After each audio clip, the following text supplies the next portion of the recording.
There we go. We got episode 18, Yin and Yang. Why you need feminine energy in a masculine gym world. Welcome back, folks. We are really excited for today's episode on Yin and Yang because when it comes to health and fitness, we think it plays a role that has probably never been addressed this way. And so we're going to dive straight in. Now, to kind of preface, Joe and I had this terrific conversation the other day when we were connecting about masculine and feminine energy. And that's what inspired this podcast conversation. So let me set the stage. In my own 2024 year-end review, I had kind of an informal coaching session with a super smart friend named Carly, where she had me do this sort of reclamation of self exercise, so to speak, where I review my life, my energy, tools, gifts, and I am paying attention to where I may have left an aspect of myself or a piece of myself with another person, place, or thing at some point in the past. This is the idea about energetics and about calling back pieces of yourself or energy to you. So it sounds pretty out there. And at the time, during the exercise, I didn't really grasp the concept. But afterwards, while I was thinking on this idea and reflecting, I had this massive aha moment. So for many of you who know me personally, I love New Mexico. My family has a history there. I have family who lives there, and I feel called to be there. I really feel at home there. I love it. But one of the last times I visited there in 2021 with my mom and my sisters, at the end of the trip, I truly was not ready to come home. And don't get me wrong, I love my life here. I have a beautiful life here and I love my people, my husband, my business, my friendships, but I didn't want to leave. And so for months after I returned home, I longed to return and grieved that departure. And it took a good 8 or 9 months for my heart to settle.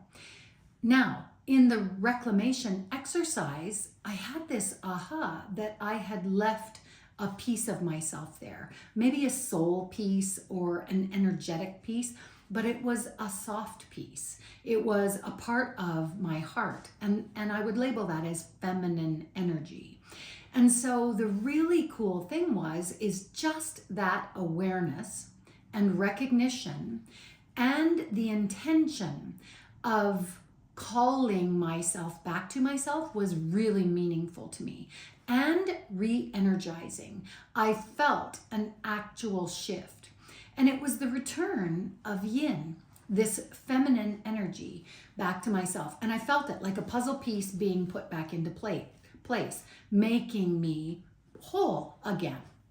And for those of you who think that sounds like a little out there, we want to bring this idea to life for you. Yin and Yang originate from ancient Chinese philosophy and are foundational to Taoism. This concept was first documented in text around 700 BCE, and BCE stands for before Common Era. It's a non-religious alternative to BC, which means before Christ.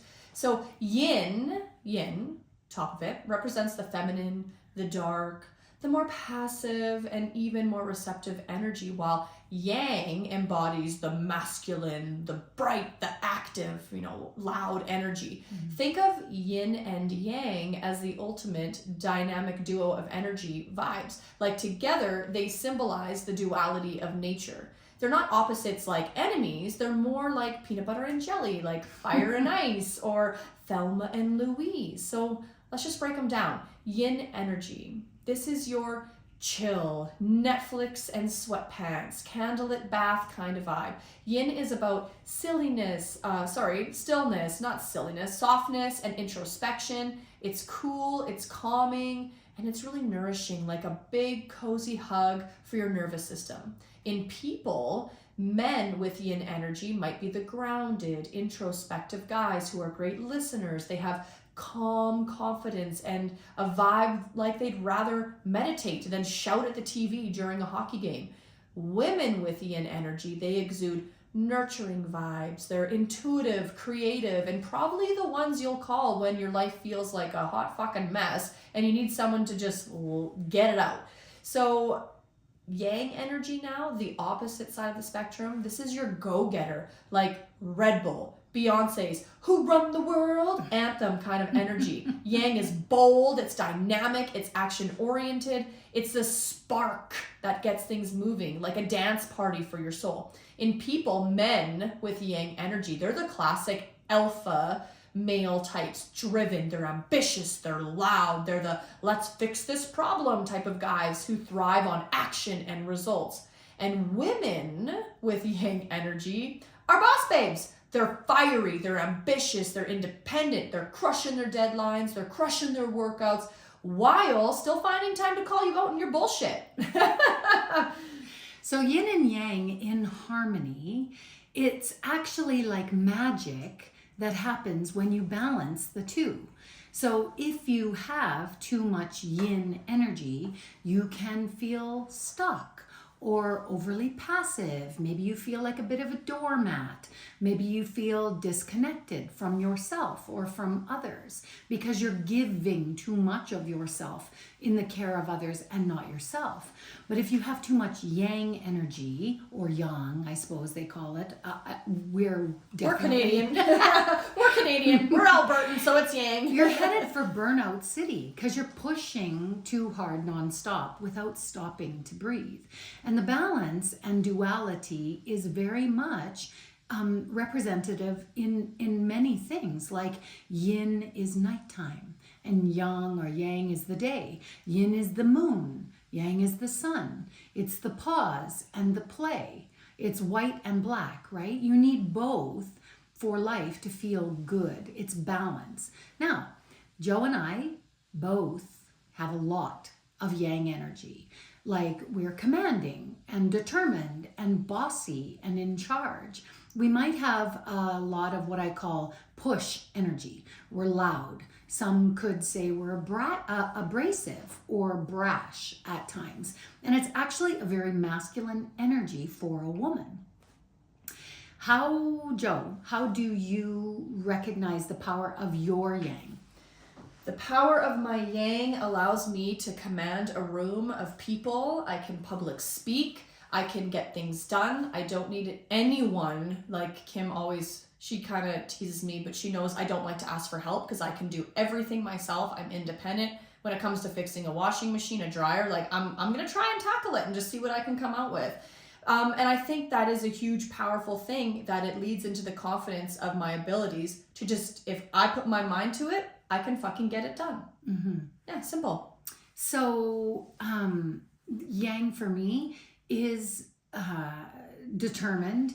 It is push energy. It's productivity oriented. It's goal task oriented for sure.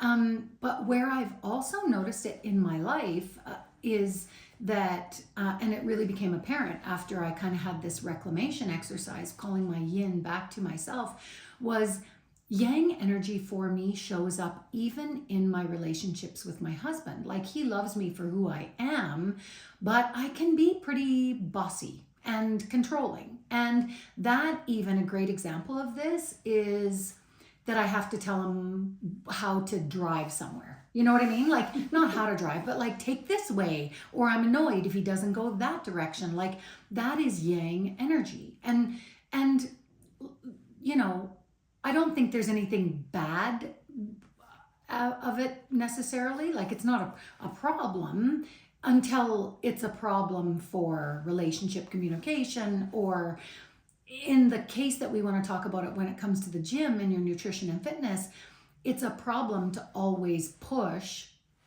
if you are not honoring the need to also rest, the push versus the pause, right?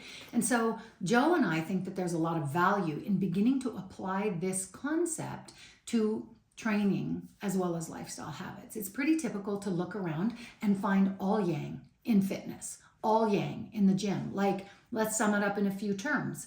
David Goggins, 75 hard, CrossFit, kettlebells, running 10 kilometers, all very yang. Controlling your food, eating high protein, even meat. Men eat meat off the bone, you know? Yep. I agree. Yeah.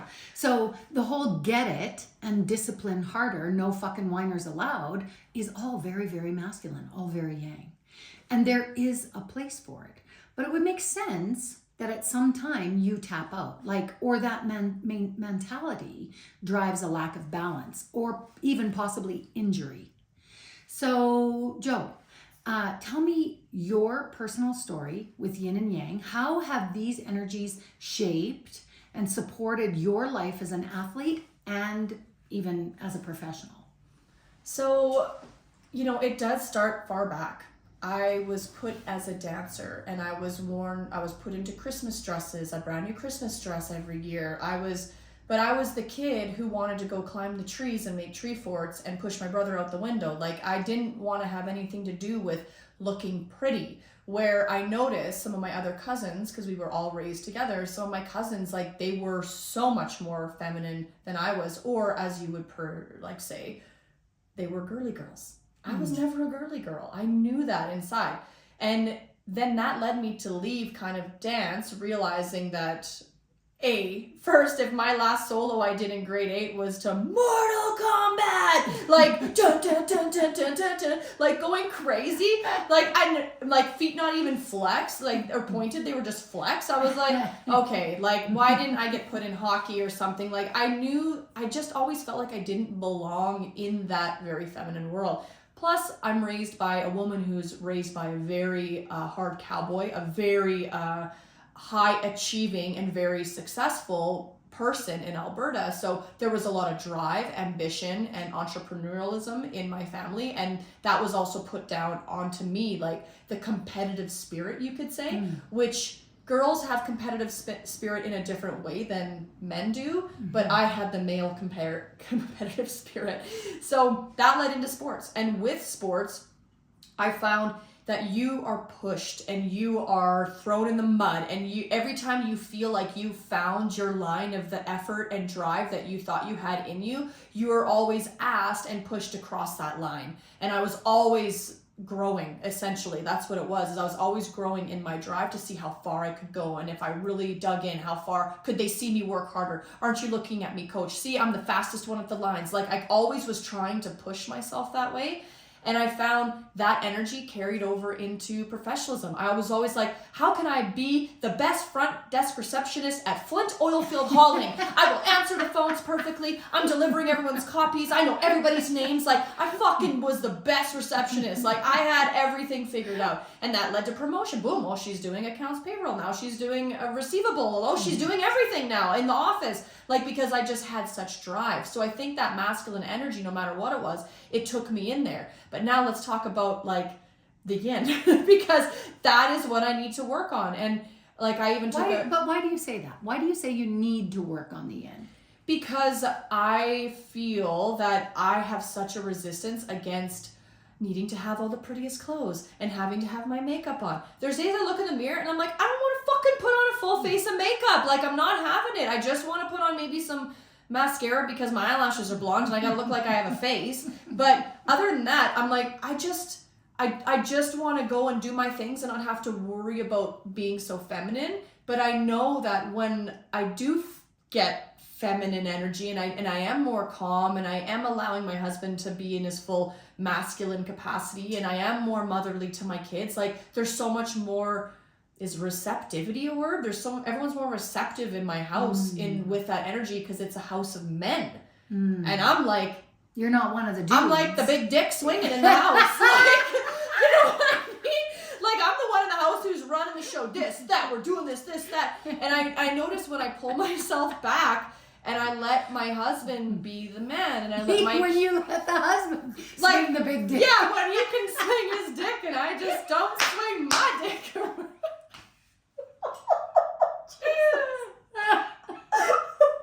That's perfect. I get it. I got a visual. And if I'm more of that motherly to my kids, they're so much more receptive. And I know my boys are more receptive when they're with the grandmas who are all, oh yes, and and they're helping them this way. And when I come in like a fire and I'm trying to coach them on life, like my 5-year-old, he's just like, why are you talking loud at me? And I'm like, I'm sorry, I'll turn it back. So like there's balances. Like I love my yang, my like big, we're just gonna call it that, my big dick swinging energy, my BDE. But also like I know that when I am in my feminine form, like I do feel inspired, and I'm like look what a woman can do, and a woman can be this, and a woman, it's a balance that I have definitely more that's leading over the other, but I gotta work at it. And I think it's okay whichever state you're in. I think we just have to have acceptance over it. But it has definitely shaped and supported where I'm at today. Without that yang, there's no fucking way. Yeah. As a female, I'd be owning a gym with you. Yeah, totally. You? So yeah, completely. And my brain goes 100 different directions, because I just had this conversation with my hairdresser, Sean, where we were talking about. I was saying, you know, like there's this whole in the gender discussion. Women and men, we've had this like not blurring of the lines, and I'm going to stumble my way through it because I don't have all the correct terms, and I'm sure there are people out there who are way more socially apropos than I am. But the simple fact of the matter is that we as women have been encouraged to chase a very masculine, anything you can do, I can do better, right? Like that whole like women can do anything men can. And so we've been encouraged to like push into that and claim what's ours and build things, and we can do anything just as good as a man can do. And at the same time, we've also given permission for men to become caregivers and stay at home and assume bigger roles with family. There's nothing wrong with any of that. I don't want it to ever sound like there's anything wrong with that. But what I've noticed, even in my own relationship with my husband, is that there's a lot of shame around being masculine. And in this day and age, it's like toxic male energy, you know, all men are bad. They're all, you know, and they're just not. There's some of the greatest feminists I've known in my life have been men. My husband is one of them. You fucking go, girl. You got this. And anything he's doing for me, he's doing from a place of love and support, and from that very masculine caregiver, breadwinner, stability, like that foundational kind of thing. And so when I am in my yang, where I'm trying to control, and I can do it better than he can, and you can't tell me what to do, it's almost like I'm pushing back against the wrong person. And I've noticed that when I am softer and I allow him to show up in his desire to look after me, protect me, and I don't feel like I have to rise to that,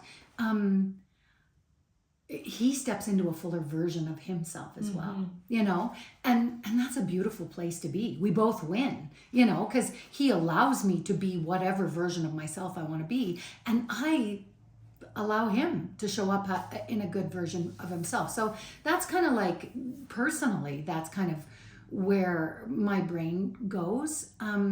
But also in the gym, as it pertains to like what we see in gym culture, like 75 Hard is a great example of this. And 75 Hard, for anybody who doesn't know, is 75 days where you do 2 workouts a day. You commit to a diet. You do 10 pages of personal development reading. I feel like there's something else, but like a daily walk or something. Yeah, like, well, or that could be one of your 2 exercises. But essentially, it's an exercise in discipline and committing to the hard thing, even when you don't feel like it. And let me be clear, there are merits to that. Where I think it applies to this yin and yang is, I think of a client that I had in the past few years who was so frustrated because she had body fat loss goals, middle age, like I would say mid 30s to early, to heading towards 40, a couple kids, and committed to 75 Hard and busted her ass. God, she was dedicated and devoted and did the whole thing, and she was so proud. And she had done this weigh-in before she started and a weigh-in at the end, and she was expecting, like you see on the internet, these transformational photos where your 6-pack is revealed, and you're, you know, which is predominantly, again, like this came from, I think it was geez, who's that guy? Andy Frisella. Yeah. That was, I think, the original creator, or that's who, anyways, I heard from about 75 Hard.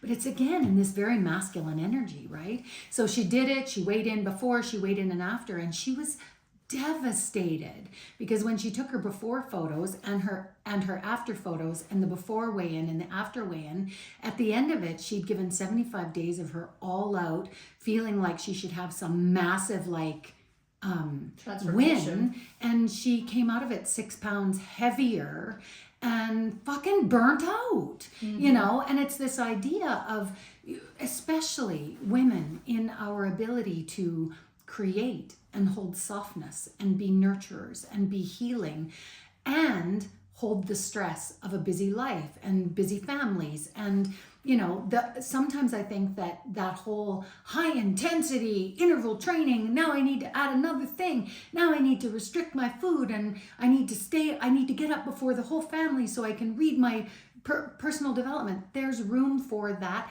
but not at the expense of your balance and your health if you're disregarding all of your signals. You know, like I really think that for a lot of us who are maxed out, we're running full hard go all the time. That's where we, Joe and I, believe really, like, those big heavy lifts are what the body needs.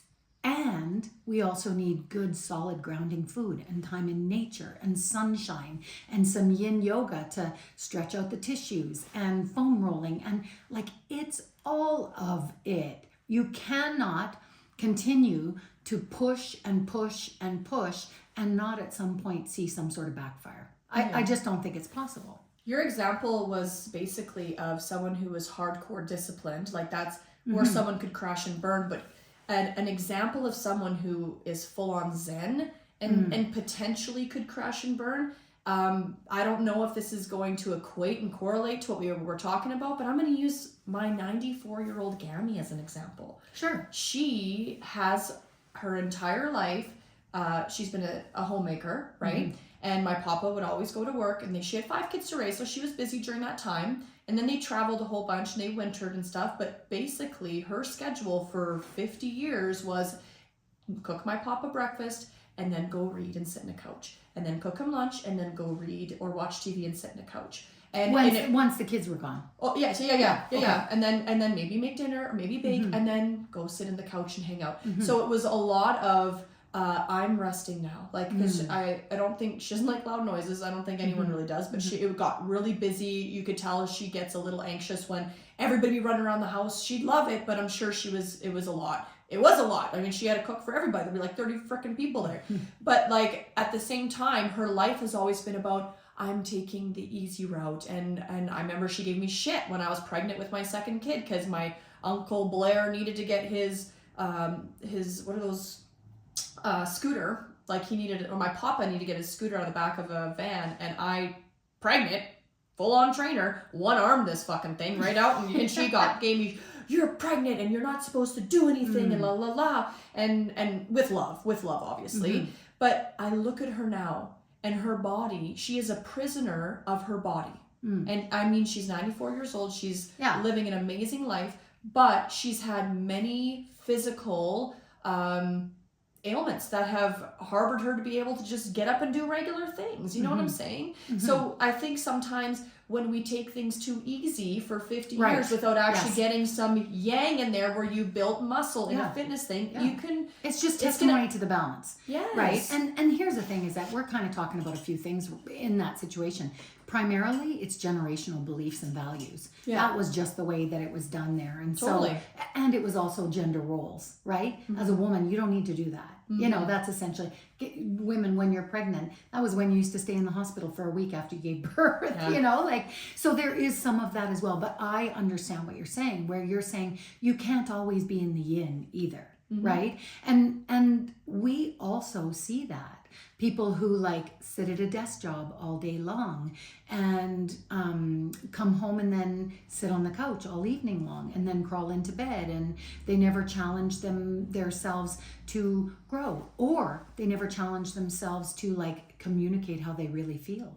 And so it's that whole passive aggressive. They are a doormat. They don't know how to set boundaries. Like, it can show up in so many different ways, right? And so that is just testimony to too much yang will burn you out. Too much yin probably isn't going to benefit you either. It'll keep you safe. Yeah, totally. So how do you think masculine and feminine energy show up for people when they hit the gym or tackle their workouts? Like, like, what do you see?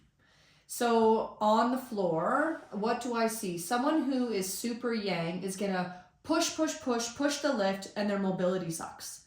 Oh, geez, explain this. What do you mean? Because I'm getting a visual, but... So someone who is super tight all over their body comes in and they try to lift as heavy as they can go, but their mobility, their range of motion within their joint does not equate to the exact same thing. I got a visual. I know someone who has got a lot of muscle mass, male, very typically male, I will say. Yes. Right? You get this prime example of this is somebody who has got, they're doing all the progressive overload. They've been a gym dude forever. They got huge boulder shoulders and big broad chest and lats that wing out, but they can't fucking move. Yeah, exactly. And I was telling Kim this example is that every time I did my Strong First level 1, or I think I did level 2 there as well, but it's in Toronto, and oh, for heaven's sake, I just lost his name. Granville. Thank you, Jesus. Yeah. I was just like, I had his face, but I couldn't remember his name. Granville, he owns this gym, and in the gym, like, he is the Canadian or the world, I don't know if he won the world, I'm pretty sure he did, but it's drug-free powerlifting. So he has won everything. I'm talking like he has no drugs in the system. They call him the Incredible Hulk because his body, he is a monster. He's jacked. He grabbed like a 70 kg kettlebell and just started pressing it in front of me. I was like, oh my Lord, like, I've never seen someone so strong. And when he speaks to us at these certifications, he explains that kettlebells or if flexible steel training, which is you getting bendy under the weight, has completely changed the game of his lifts. So he used to be I just lift. And the minute he took it back and wondered why there was a glass jar, or a ceiling above him, and he couldn't press past that threshold or lift or deadlift past that threshold, he started moving within his range of motion. How can I twist? How is my thoracic spine rotating? How are my hips moving? And as soon as he incorporated the yin to his actual training, he just went. He launched. He fucking launched. Yeah, I think that's a great example. And so I know you're skimming over that because, like, you're hitting all the valid points, but that is the thing. This is this idea that you can be super, super muscular and look like an athlete and not be able to access that strength. Not touch your toes. Yeah, you can have the look of being shredded and completely lack mobility, flexibility, and even cardio. You know what I mean? So, and same thing. We see it all the time with bendy, yogi kind of people, right? Where they excel they love Pilates and they love the long limb stretch, but they don't want to build any muscle. And so they've got the flex, but they don't have the strength, And this is the kind of concept of like masculine, feminine. We're calling it male, female, masculine, feminine, but the yin, the yang, right? Where it's just so important for overall development, and all of it is important. So why do you think balancing these energies and fitness is a total game changer and not just some woo-woo nonsense? Well, how would you say that in like 2-3 sentences? Well, because how would I say that in 2 or 3 sentences? Like, boom, here's the point. Well, the point is that you just can't, it's not sustainable, right? Like, we think it's sustainable to come in and hit our max lifts all the time, or to do high intensity interval training all the time. Yeah. Or even to like push through our limits all the time. We see this in hustle culture. Gotta go harder, gotta make the goals, and yeah, you can do that until you can't do that anymore. I'll also give you another example with nutrition, because you could also apply this philosophy to nutrition, and that is you can control, restrict, deprive, deplete, hit the mark, strive to hit the target for a determined amount of time, and then eventually you're going to be like, fuck it, it's just too hard to sustain. Right? Like, and then all bets are off. And that's because, again, it's no different than yin and yang. Like, you've got to have the balance of like fuel food and fun food, and healthy eating and pleasure eating, and like you to go any amount of time or effort in one direction is just not sustainable. Yeah, it's like you need some sort of structure with the way you're eating if you're on a health and wellness journey. You can't just go free willy fucking nilly. Yeah. But you also need to be more yin and balance your feminine energy, where you're being more mindful about what's on your fork, and are you actually full and tapping into your body signals. Whereas, that's yin. Yes, where yang is like, I'm doing calorie counting and I'm going to do this and I'm only eating this, and at this time everyone stop, I can't work because I have to eat at 2:00 and that's the protein I got to eat at this time. Like it's hardcore at either ends, but what's the balance in the middle? Yes, so good. So this actually brings me to the next question, which is like, how does that yin yang influence stuff like meal prepping versus eating mindfully, which essentially you just answered, but is one better than the other? Because there are people who insist that calories are the only thing that matter, or that they can't prep their food because it's boring, or they, you know what I mean? Like, there's so much. Like, it's like finding what you love. First off, you got to find your passions with this type of stuff. What do you, when it comes to, I'm talking food nutritionally specifically, what kind of foods do I enjoy eating? We talked about our food matrix before. What kind of foods do I like to eat? What do I like to prep? What is quicker for me in the kitchen? What's sustainable in the busyness of my life right now? And then you kind of apply all that together. Yeah. Because if you just only meal prep because it's in a book and it's this and I have to make it what's in like the organization of ingredients and I got to grocery shop for all that stuff, like, you're going to burn out because that's not fucking you. Yeah, and it's not sustainable. That's totally. And so we are saying the same thing over and over again, which is the yin and the yang of it is, yes, food quality matters. And yes, you sort of have to be intuitive. And yes, I should be looking at protein and fats and vegetables over naked carbs. And yes, I also need to be like tuning into my own hunger signals. It's yin and yang all the time. So what's your advice for someone caught in a tug of war between stick to the plan structure and go with the flow intuition when it comes to food and fitness? It's tapping into yourself. And I have said this before, I know, on the podcast, and I say it to my clients all the time. This is where all of the diet drama and food noise that we have inhaled, eaten up in the last 40 years is in our way. Because what we're doing is we're still, even with Oura rings and Fitbits and Apple Watches and step counts and calorie chronometer macro trackers, we're still outsourcing, looking for some other like task button magic calculation, and we're ignoring our own cues. Yes, those things are valuable. Yes, there's a truth to food. And when it comes to it, you still have to be able to tune in and listen. Like, maybe you're not hungry. Maybe you don't really like that food. Maybe you don't need another meal. Maybe you're not eating enough. But unless you're willing to look at your own thing, you're going to struggle, because you're always going to be outsourcing to somebody else's stuff. I like that. So stress is a mood killer. How do yin and yang energies play into managing chaos in life without losing your sanity? And this is kind of like a hard right turn, but stress is one of those things. We just, this is the second time probably that I brought this up, maybe last podcast too. We just did our survey of our clientele, check in with them, not about how we're doing, but how they're doing. And almost 100% of people talked about some degree of stress, like either like on a scale of 1 to 10, 1 being low, 10 being high. I would say 6 to 8 is very average. Yeah. And so how what relevance does yin and yang have in managing stress? Well, if you're tapping into masculine energy says, you go, go, go. You work hard, hustle culture. You don't stop. No time for a break. No, you don't break. Yeah. I don't eat until dinner because I don't got fucking time to eat. Yeah. I survive on coffee and cigarettes. And I'm talking about my dad, Bill the Frill. That's a reference to you because that's how you survive. I don't know how. You don't drink water. I don't know.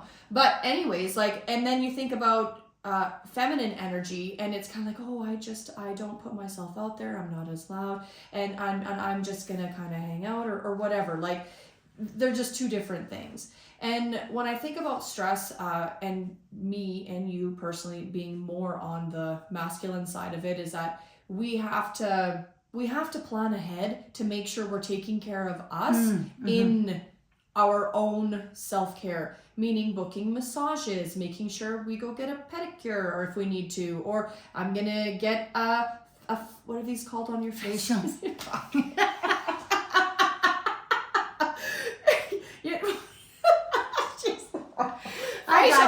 got you. This is I've been on the floor for like hours, so my brain's a little toast.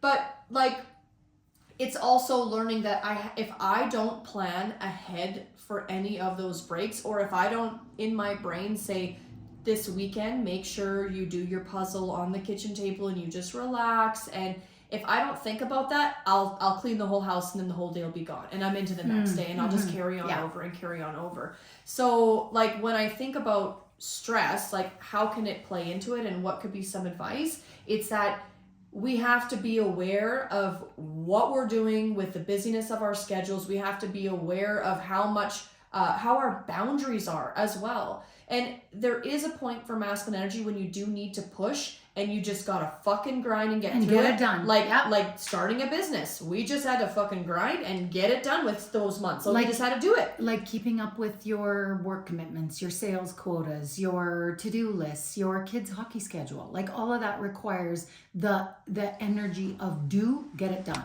Yeah, exactly.